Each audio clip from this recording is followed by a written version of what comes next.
Hi friends, this is Krishna Chaitanya and I got All India 40th rank in recently released IPCC results, and I am from Bonakal, Khammam district, and my father is a businessman. నాకు CA చేయాలని కోరిక నాకు 7th క్లాస్లోనే కలిగింది. దాని యొక్క inspiration మా friend వాళ్ళ cousin, ఆమె యొక్క స్టేటస్ అండ్ పొజిషన్ చూసి నేను 7th క్లాస్లోనే సీఏ చేయాలని నిర్ణయించుకున్నాను. And 10th 9.3 GPA. 10th అయిపోయిన వెంటనే నేను నాతో పాటు నా ఫ్రెండ్స్ కూడా సీఏ చేయాలనుకున్నారు. నేను పర్సనల్గా గుంటూరు, విజయవాడ మరియు ఇతర జిల్లాలకు వెళ్ళి ఏ కాలేజీ అయితే best from inter to CA, ఏ కాలేజీలో అయితే అకాడమిక్ ప్రోగ్రామ్ అండ్ డైరెక్టర్స్ పర్యవేక్షణ స్వయంగా ఉంటుందో, మరియు ఏ యొక్క ట్రాక్ రికార్డ్ ర్యాంక్స్ కానీ వాళ్ళ యొక్క అకాడమిక్ షెడ్యూల్ కానీ దేంట్లో అయితే మంచిగా ఉంటుందో అని పర్సనల్గా ఎంక్వైరీ చేసి నేను గుంటూరులో ఉన్న మాస్టర్ మైండ్స్ని సెలెక్ట్ చేసుకున్నాను. మరియు నాతో పాటు సీఏ చేయాలనుకున్నవారు మాస్టర్ మైండ్స్లో కాకుండా వివిధ కాలేజీలో వివిధ చోట్ల ఉన్న విజయవాడలో కానీ వేరే డిస్ట్రిక్ట్స్లో ఉన్న కాలేజీలో చేరారు.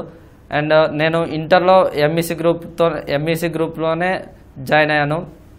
అండ్ మాకు ఇంటర్లో మాస్టర్ మైండ్స్లో ఇంటర్తో పాటుగా సిబిటి కూడా ప్యారలల్గా జరిగింది. అండ్ సిబిటి సమ్మర్లో మార్చిలో ఇంటర్ ఫస్ట్ ఇయర్ ఎగ్జామ్స్ అయిపోగానే మాకు సిబిటి క్లాసెస్ కండక్ట్ చేశారు. అండ్ సిబిటి క్లాసెస్లో ప్రతిరోజు ఇంటర్తో పాటు ఇంటర్ ఎగ్జామ్స్, వీకెండ్ ఎగ్జామ్స్తో పాటు సిబిటిలో కూడా daily test and weekend exams conduct చేసేవాళ్ళు. డైరెక్టర్స్ యొక్క అకాడమిక్ ప్రోగ్రామ్ వల్ల నేను ఫస్ట్ ఇయర్లోనే 470 మార్క్స్ సంపాదించగలిగాను. అండ్ ఇమీడియట్గా సెకండ్ ఇయర్లో ఈ ఇంటర్తో పాటు మళ్ళీ సిబిటి ప్యారలల్గా అండ్ ఇంటర్ కంటే సిబిటికి ఎక్కువ ఇంపార్టెన్స్ ఇచ్చి క్లాసెస్ కండక్ట్ చేశారు. ఇంటర్ కంటే ఎక్కువ ప్రిపరేషన్ సిబిటి మీద, ఎక్కువ కాన్సన్ట్రేషన్ సిబిటి మీద డైరెక్టర్స్ ఉంచారు. అండ్ మార్చి కల్లా మేము ఇంటర్తో పాటు సిబిటి కూడా సన్నద్ధమయ్యాము. అండ్ ఇంటర్లో మార్చిలో ఎగ్జామ్స్ అయిపోయిన వెంటనే సిబిటికి రివిజన్ ఎగ్జామ్స్ కండక్ట్ చేయడానికి మమ్మల్ని హాస్టల్లోనే ఉంచారు. And CBT revision exams nearly 40 revision exams conduct చేశారు. తర్వాత సిబిటిలో నేను ఫస్ట్ అటెంప్ట్లోనే 173 మార్క్స్ సంపాదించగలిగాను. నాతో పాటు 10thలో సీఏ చేయాలనుకొని వేరే కాలేజీల్లో జాయిన్ అయిన వాళ్ళు కనీసము కొంతమంది అయితే పాస్ అయ్యారు, కానీ కొంతమంది కనీసం పాస్ కూడా కాలేదు.